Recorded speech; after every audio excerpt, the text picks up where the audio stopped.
उसका जन्म ड्रैगन के खून के साथ हुआ था, लेकिन वह कभी ड्रैगन बनना नहीं चाहता था। वह हमेशा खुद को एक सामान्य इंसान की तरह जीने के लिए मजबूर करता रहा। लेकिन एक दिन उसकी पूरी दुनिया बदल गई। उसने अपनी ही आंखों के सामने इंसानों को अपने पिता को बेरहमी से मारते हुए देख लिया। उसी पल उसके अंदर दबा हुआ गुस्सा एक भयानक ताकत में बदल गया। बिना कुछ सोचे समझे वो एक ऊंची चट्टान से कूद पड़ा और अगले ही पल उसका शरीर बदलने लगा। उसकी हड्डियां फैलने लगी, उसकी पीठ से विशाल पंख निकल आए और देखते ही देखते वह आसमान में उड़ता हुआ एक विशाल ड्रैगन बन चुका था। उसी क्षण उसके दिमाग में उन सभी रहस्यों की यादें उमड़ पड़ी जो सदियों से ड्रैगनों के भीतर छिपी हुई थी। सच्चाई बेहद डरावनी थी। दुनिया में जितने भी ड्रैगन होते हैं वे सभी नर होते हैं, क्योंकि मादा ड्रैगन का अस्तित्व ही नहीं है। इसलिए अपनी जाति को आगे बढ़ाने के लिए उन्हें इंसानी लड़कियों का अपहरण करना पड़ता है। जब वे लड़कियां गर्भवती हो जाती थी तब ड्रैगन उन्हें जिंदा आग में जला देते थे। जैसे ही उनका शरीर राख में बदलता, उसी राख और आग की लपटों से एक नए ड्रैगन बच्चे का जन्म होता था।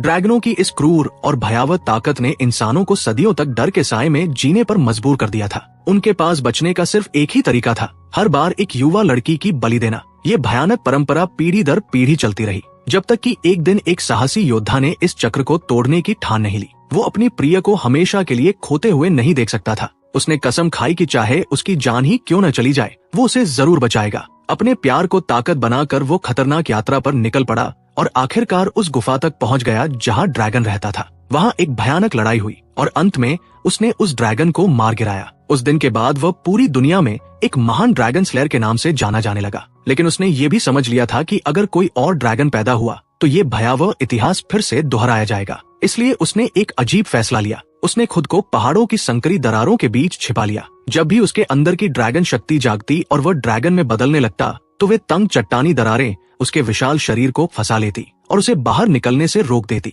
धीरे धीरे साल बीतते गए और दुनिया से ड्रैगनों का नाम लगभग मिट गया। इंसान भी समय के साथ उन्हें भूलने लगे। यहाँ तक कि लड़कियों की बलि देने की पुरानी परंपरा भी बदलकर एक शादी की रस्म बन गई। अब उस रस्म में राजकुमारी अपने सबसे सुंदर कपड़े पहनकर एक नाव में लेटती थी। नाव के एक सिरे से एक लंबी रस्सी बंधी होती थी, जबकि उसका मंगेतर दूसरे किनारे पर खड़ा रहता था। ड्रैगन स्लेयर के वंशज उस रस्सी को खींचते थे और ये पूरी रस्म एक उत्सव की तरह मनाई जाती थी। अपनी शादी की खुशी में वो युवक बेहद उत्साहित था। उसने सब लोगों से कहा कि वे पुराना ड्रैगन गीत गाकर इस खुशी को और भी खास बनाएं। उसे पूरा विश्वास था कि ड्रैगन बहुत पहले ही दुनिया से खत्म हो चुके हैं, लेकिन उसे ये बिल्कुल नहीं पता था कि ड्रैगन का घमंड कभी भी अपने ऊपर किए गए मजाक को सहन नहीं करता। जैसे ही गीत गाया जाने लगा, अचानक राजकुमारी के पास रखा हुआ तेल का दिया बुझ गया। अगले ही पल आसमान पर काले बादल छा गए और तेज तूफानी हवाएं चलने लगी। उसी क्षण उसके शरीर में एक अजीब दर्द उठने लगा। उसकी इच्छा के खिलाफ उसका शरीर बदलने लगा और देखते ही देखते वो खुद एक विशाल ड्रैगन में बदल गया।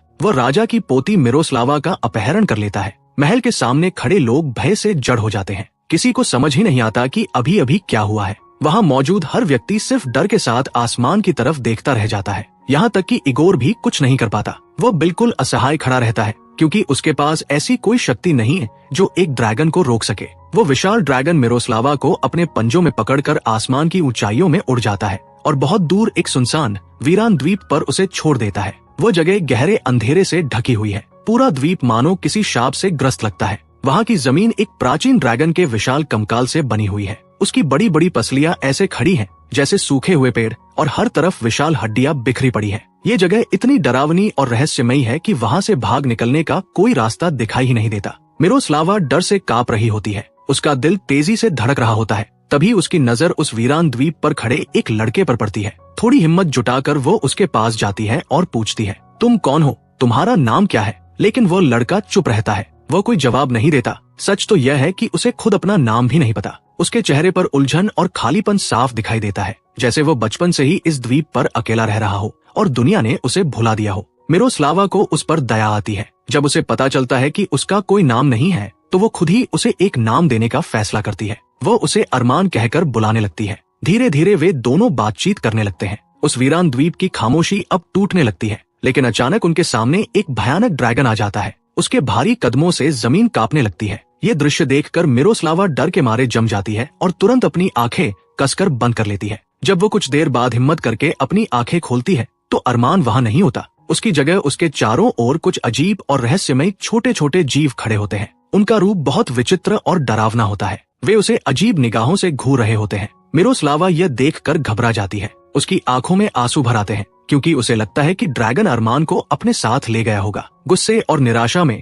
वो अपने आसपास पड़े पत्थर उठाकर फेंकने लगती है। तभी एक पत्थर पास पड़ी एक विशाल हड्डी से टकराता है और वो हड्डी गिर जाती है। उसके गिरते ही वहाँ एक छिपा हुआ रास्ता साफ दिखाई देने लगता है जो द्वीप के दूसरी ओर जाता है। ये देखकर मिरोस्लावा तुरंत उस रास्ते की तरफ बढ़ने लगती है, ये उम्मीद करते हुए कि शायद यही रास्ता उसे आजादी तक पहुंचा दे। लेकिन वह ज्यादा दूर नहीं जा पाती। अचानक वही ड्रैगन उसके सामने आकर खड़ा हो जाता है और उसका रास्ता रोक लेता है। वो उस पर हमला करने की कोशिश करता है। मिरोस्लावा तुरंत किनारे हट जाती है और किसी तरह खुद को बचा लेती है। नीचे चट्टानों के पास विशाल समुद्र की लहरें टकरा रही होती है। उसी समय अरमान अचानक फिर से दिखाई देता है। उसके साथ वही रहस्यमयी जीवों में से एक भी होता है जिसे मिरोस्लावा ने पहले देखा था। वह जीव मिरोस्लावा पर हमला करने ही वाला होता है, लेकिन अरमान उसे रुकने का आदेश देता है। तुरंत ही वह जीव उसकी बात मान लेता है। यह देखकर मिरोस्लावा के मन में डर और शक पैदा हो जाता है। वो सोचने लगती है, आखिर अरमान इन जीवों को कैसे नियंत्रित कर सकता है? क्या वो खुद एक ड्रैगन है? अचानक मिरोस्लावा का संतुलन बिगड़ जाता है और वह चट्टान के किनारे से नीचे गिरने लगती है। उसी क्षण अरमान एक ड्रैगन में बदल जाता है। अपने विशाल पंख फैलाकर वो तेजी से उसकी तरफ उड़ता है और पानी में गिरने से पहले ही उसे पकड़ लेता है। लेकिन वह अपने इस रूप को पूरी तरह नियंत्रित नहीं कर पाता। संतुलन खो देने के कारण वे दोनों साथ ही नीचे पानी में गिर जाते हैं। मिरोस्लावा किसी तरह खड़ी होती है और घबराकर मदद के लिए चिल्लाने लगती है। अरमान अब फिर से इंसानी रूप में वापस आ चुका होता है और बेहोश पड़ा रहता है। घबराहट में मिरोस्लावा एक पत्थर उठाकर उसे मारने लगती है क्योंकि उसे लगता है कि वो फिर से उस पर हमला कर सकता है। लेकिन तभी उसे एहसास होता है कि अरमान तो उसे बचाते हुए गिरा था। उसने उसकी जान बचाई थी। शायद वह कोई क्रूर ड्रैगन नहीं है। जब वो उसे पानी में बेहोश पड़ा देखती है तो बड़ी मुश्किल से उसे खींचकर किनारे तक लाती है। उसी पल ये साफ हो जाता है कि उन्होंने एक दूसरे की जान बचाई है। जब वो उसे वापस द्वीप पर लाती है तो अरमान फिर से ड्रैगन में बदलने लगता है, लेकिन तुरंत ही उसकी चेतना खत्म हो जाती है और वो फिर से इंसान बनकर गिर पड़ता है। उसकी सारी ताकत खत्म हो चुकी होती है। अगली सुबह मिरोस्लावा फैसला करती है कि वह अब इस जगह पर और नहीं रह सकती। वो खुद से कहती है, मुझे यहाँ से निकलना ही होगा। लेकिन उसी दिन अचानक एक भयानक तूफान आ जाता है। आसमान में तेज गरज के साथ बिजली चमकती है और समुद्र की लहरें उफान मारने लगती है। पूरा द्वीप मानो तूफान के बीच फंस जाता है। अब वहाँ से भाग निकलना असंभव हो जाता है। रात हो जाती है। मिरोस्लावा द्वीप पर उगी जड़ी बूटियों से अरमान के घावों का इलाज करती है। वह उसके जख्म साफ करती है और बड़ी सावधानी से उन पर पट्टी बांध देती है। उस रात उसे सपना आता है कि इगोर उसे बचाने के लिए आ गया है। सपने में इगोर उसे कसकर गले लगा लेता है और वो फिर से सुरक्षित महसूस करती है। उसका दिल अपने घर लौटने के लिए तड़प उठता है। लेकिन जब उसकी नींद खुलती है तो उसके पास इगोर नहीं बल्कि अरमान होता है। वो धीरे से कहता है, शांत हो जाओ, तुम मेरे साथ सुरक्षित हो। दिन बीतने लगते हैं। धीरे धीरे उनके बीच भरोसा बनने लगता है। डर और शक की जगह समझ और अपनापन लेने लगता है। वे दोनों सच्चे दोस्त बन जाते हैं। वे साथ खेलते हैं, साफ पानी में तैरते हैं और पूरे द्वीप पर दौड़ते फिरते हैं। उस वीरान जगह पर अब हंसी की आवाजें गूंजने लगती हैं। लेकिन एक दिन अरमान अचानक बहुत चिंतित हो जाता है। वो सोचने लगता है, वो मुझ पर भरोसा करती है, लेकिन अगर मेरे अंदर का राक्षस किसी दिन जाग गया और उसे नुकसान पहुंचा दिया तो? आखिरकार वह मिरोस्लावा को सच्चाई बताने का फैसला करता है। वह कहता है, मेरे पिता एक ड्रैगन थे। वे चाहते थे कि मैं भी ड्रैगन बनकर जीऊं, लेकिन मैं इंसान की तरह जीना चाहता था। मैं लोगों के बीच शांति से रहना चाहता था, इसलिए मैंने उनके जैसा बनने से इनकार कर दिया। एक दिन जब वह खेल रहा था तभी उसने एक भयानक दृश्य देखा। एक इंसानी योद्धा वहां आया और उसकी आंखों के सामने ही उसके पिता को मार डाला। वो योद्धा और कोई नहीं बल्कि इगोर का दादा था, वही प्रसिद्ध ड्रैगन स्लेयर। वो छोटा बच्चा जिसने कभी अपने पिता को आग में मरते हुए देखा था, वो अरमान ही था। उस घटना के बाद अरमान का इंसानों पर से भरोसा पूरी तरह टूट गया। उसे लगा कि इंसान बहुत निर्दयी और क्रूर होते हैं। अगर वे उसके पिता को मार सकते हैं तो वो कैसे इंसान बनने का सपना देख सकता है। दुख और गुस्से से भरे अरमान ने आखिरकार अपने ड्रैगन खून को स्वीकार कर लिया। उसने फैसला किया कि वो वही बनेगा जो उसके पिता चाहते थे, एक ड्रैगन। लेकिन जब उसने ड्रैगन की तरह जीना शुरू किया तब उसे एक और कड़वी सच्चाई का एहसास हुआ। ड्रैगन भी निर्दोष नहीं थे। वे मिरोस्लावा की धरती से लड़कियों को पकड़ कर लाते थे और अपनी आग में जिंदा जला देते थे। वे ऐसा अपने गुस्से और घमंड के कारण करते थे। वे भी उतने ही निर्दयी थे जितने इंसान। और तब अरमान को समझ आया कि अंधेरा सिर्फ एक तरफ नहीं होता, इंसानों और ड्रैगनों दोनों के भीतर मौजूद होता है। और उन जलाई गई लड़कियों की राख से अरमान भारी आवाज में आगे कहता है, नए शिशु जन्म लेते थे, मैं भी उन्हीं में से एक था। इसी वजह से मैं न पूरी तरह इंसान हूँ और न ही पूरी तरह ड्रैगन। मैं दोनों हूँ, आधा इंसान और आधा ड्रैगन। वो गहरी नजरों से मिरोस्लावा की तरफ देखता है। मैंने हमेशा खुद को काबू में रखने की कोशिश की है। मैं उन ड्रैगनों जैसा नहीं हूँ जो इंसानों को बिना दया के जला देते हैं। मैंने खुद को बदलने से रोका है। मैंने अपने ही खून के खिलाफ लड़ाई लड़ी है। मैं इंसान की तरह जीने की कोशिश करता रहा हूँ। वो कुछ पल रुकता है, फिर धीमी आवाज में कहता है,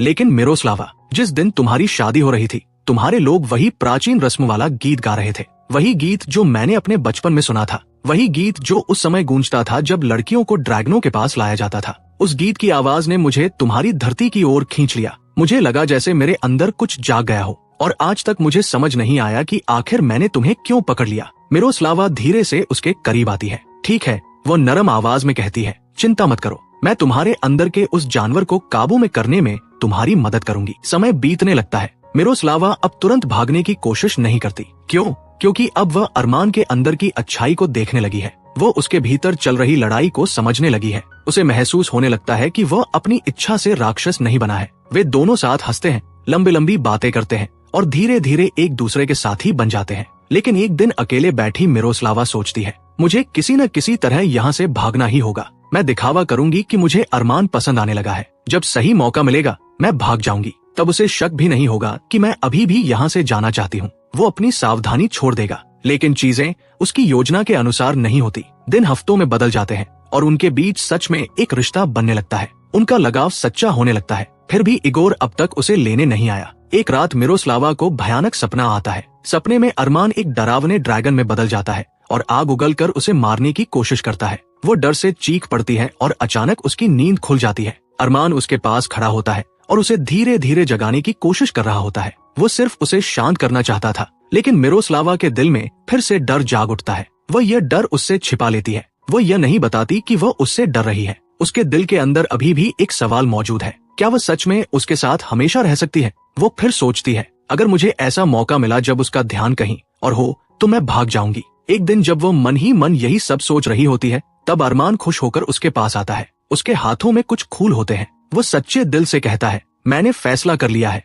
मैं एक सज्जन इंसान बनूंगा। मैं फिर कभी ड्रैगन में नहीं बदलूंगा। मैं हमेशा के लिए अपने ड्रैगन को काबू में कर लूंगा। वो मुस्कुराता है। उसे ये बिल्कुल पता नहीं होता कि मिरोस्लावा के मन में क्या चल रहा है। लेकिन जब उसे एहसास होता है कि मिरोस्लावा अब भी घर लौटना चाहती है और उस पर पूरी तरह भरोसा नहीं करती, तो उसका दिल टूट जाता है। उसके हाथों से फूल गिर जाते हैं। वो दर्द भरी आवाज में कहता है, तुम जो चाहो करो, अगर तुम्हें जाना है तो चली जाओ, मैं तुम्हें रोकूंगा नहीं। इतना कहकर वह गुस्से और दुख में गुफा के अंदर चला जाता है। जब भी उसे गहरा दुख या गुस्सा महसूस होता है, उसके अंदर का ड्रैगन जागने लगता है। फिर भी वो उसे नुकसान नहीं पहुंचाना चाहता। मिरोस्लावा को अपनी गलती का एहसास होने लगता है। वो धीरे से कहती है, मुझे माफ कर दो, मैंने तुम पर भरोसा नहीं किया। अब उसे समझ आता है कि अरमान उसके लिए अपने अंदर के राक्षस से लड़ रहा था और उसने ही उसे धोखा दिया। अगर वो सच में जाना चाहती थी तो उसे ईमानदारी से बता देना चाहिए था, लेकिन उसने झूठ बोलकर उसके दिल को चोट पहुंचाई। अब अरमान उससे दूरी बना लेता है। वो ठंडी आवाज में कहता है, अब बहुत देर हो चुकी है। मैंने इतने समय तक इस राक्षस को काबू में रखने की कोशिश की, लेकिन तुम्हारे शक ने मुझे कमजोर कर दिया। अब मेरा ड्रैगन पूरी तरह मेरे नियंत्रण में नहीं है। मैंने सब कुछ खो दिया है। टूटे दिल के साथ मिरोस्लावा एक छोटी नाव में बैठकर उस द्वीप को छोड़ देती है। उसका दिल बहुत भारी हो चुका होता है। उधर समुद्र में इगोर और उसका भाई कई सालों से मिरोस्लावा को ढूंढ रहे होते हैं। वह द्वीप जादू से छिपा हुआ था, इसलिए वे पहले कभी उसे ढूंढ नहीं पाए। लेकिन अब इगोर की सच्चाई सामने आती है। वो वास्तव में मिरोस्लावा से प्यार नहीं करता था। वह सिर्फ राजा की पोती से शादी करके सत्ता और सम्मान पाना चाहता था। असल में वो बहुत कायर था। वो डरते हुए अपने भाई से कहता है, भाई, मुझे डर लग रहा है, शायद हमें वापस लौट जाना चाहिए। उसकी बातों से साफ पता चलता है कि उसे मिरोस्लावा की जिंदगी की कोई खास परवाह नहीं है। उसका भाई घृणा से उसे देखता है और कहता है, तुम कितने कायर हो। अगर तुम्हें अपनी मंगेतर की भी परवाह नहीं है तो हम अपनी जान क्यों जोखिम में डाल रहे हैं। तभी उन्हें दूर समुद्र में एक छोटी नाव दिखाई देती है जिसमें मिरोस्लावा बैठी होती है। उसे देखते ही इगोर का व्यवहार अचानक बदल जाता है। वो नाटकीय अंदाज में कहता है, मैं तुम्हें ढूंढते ढूंढते थक गया था। तुम कहाँ थी? मुझे तुम्हारी बहुत याद आई। फिर वह कहता है, चलो मेरे साथ, मैं उस ड्रैगन से बदला लूंगा जिसने तुम्हारा अपहरण किया था। लेकिन मिरोस्लावा नहीं चाहती कि अरमान को कोई नुकसान पहुंचे। वो झूठ बोलती है, वो ड्रैगन अब वहां नहीं है, वो जा चुका है। चलो महल वापस चलते हैं। वे सब वापस लौट जाते हैं। जल्द ही मिरोस्लावा और इगोर की शादी की तैयारियां फिर से शुरू हो जाती है। पूरे राज्य में खुशी मनाई जाती है कि राजकुमारी वापस आ गई है। शादी की रस्में शुरू होती है। मिरोस्लावा को एक सजाई हुई नाव में बैठाया जाता है। लोग उस पर फूल बरसा रहे होते हैं और चारों ओर संगीत गूंज रहा होता है, लेकिन उसकी आंखों से लगातार आंसू बह रहे होते हैं। उसका दिल इस शादी में नहीं है। उसे अरमान की याद आ रही है। उधर द्वीप पर अरमान दुख से टूट चुका होता है। निराशा में वो समुद्र में कूद जाता है। उसके हाथ में एक छोटा सा संगीत वाद्य यंत्र होता है, वही जिससे वह प्राचीन गीत जुड़ा हुआ था। पानी में संघर्ष करते हुए भी वह उसे कसकर पकड़े रहता है। उसके मन में सिर्फ मिरोस्लावा की याद होती है। महल में मिरोस्लावा अब और सहन नहीं कर पाती। वो अचानक चिल्लाती है, बस करो, ये सब गलत है। मैं इगोर से प्यार नहीं करती, मैं उस ड्रैगन से प्यार करती हूँ। मैं उसके बिना नहीं रह सकती। पूरी सभा स्तब्ध रह जाती है। इगोर सबसे ज्यादा हैरान होता है। मिरोस्लावा वही प्राचीन रस्म वाला गीत गाने लगती है, वही गीत जिसने कभी अरमान को उसकी ओर खींचा था। शुरुआत में कुछ भी नहीं होता। उसके दिल में डर भर जाता है। उसे लगता है शायद अरमान ने अपनी जान ले ली होगी। लेकिन फिर अचानक आसमान बदलने लगता है। काले बादल छा जाते हैं, तेज हवाएं चलने लगती है। आसमान में एक विशाल काला ड्रैगन दिखाई देता है। वो अरमान होता है। वह नीचे आता है और किसी के कुछ समझने से पहले ही मिरोस्लावा को उठा लेता है। मिरोस्लावा खुशी से भर उठती है। इगोर इतना डर जाता है कि आगे बढ़ने की हिम्मत भी नहीं करता। जब ड्रैगन काफी दूर उड़ चुका होता है, तभी वो बहादुरी दिखाने का नाटक करता है। तभी उसका भाई उसे जोर से रोककर कहता है, नाटक बंद करो, उसे जाने दो, तुम उसके लायक कभी थे ही नहीं। ड्रैगन मिरोस्लावा को फिर उसी द्वीप पर ले आता है, लेकिन अब अरमान का नियंत्रण कमजोर पड़ चुका होता है। उसके ड्रैगन वाले स्वभाव उस पर हावी होने लगते हैं। वो मिरोस्लावा पर आग उगलने की तैयारी करता है, जैसे कभी ड्रैगन बलि के लिए लाई गई लड़कियों के साथ करते थे। उसके गले में आग इकट्ठा होने लगती है, लेकिन मिरोस्लावा डरी नहीं खड़ी रहती है। वो दृढ़ आवाज में कहती है, मैं तुमसे प्यार करती हूँ। इस रूप में भी अरमान हैरान रह जाता है। इतने भयानक रूप में भी वह उससे भाग नहीं रही। वह आगे कहती है, हाँ अरमान, चाहे तुम मुझे जला दो या हमेशा अपने पास रखो, मैं तुम्हें छोड़कर नहीं जाऊंगी। मैं सच में तुमसे प्यार करती हूँ। ड्रैगन की भयानक आंखें धीरे धीरे नरम पड़ जाती हैं। वो धीरे से झुक जाता है और अपना विशाल सिर मिरोस्लावा की गोद में रख देता है। यह पहली बार था जब किसी ने उसे उसके ड्रैगन रूप में भी प्यार से स्वीकार किया था। समय के साथ सब शांत हो जाता है। अरमान पूरी तरह अपने आप पर नियंत्रण पाना सीख जाता है। मिरोस्लावा अपनी इच्छा से उसके साथ रहने का फैसला करती है। आखिरकार दोनों शादी कर लेते हैं और उसी द्वीप पर खुशी खुशी रहने लगते हैं। वही द्वीप जो कभी उनके लिए कैद जैसा लगता था। कई साल बाद उन्हें अपनी छोटी बेटी को यही कहानी सुनाते हुए देखा जाता है। वही छोटा रहस्यमय जीव अब प्यार से उस बच्ची की देखभाल करता है। वह द्वीप अब अंधेरे और डर की जगह नहीं रहा, वो उनका घर बन चुका है।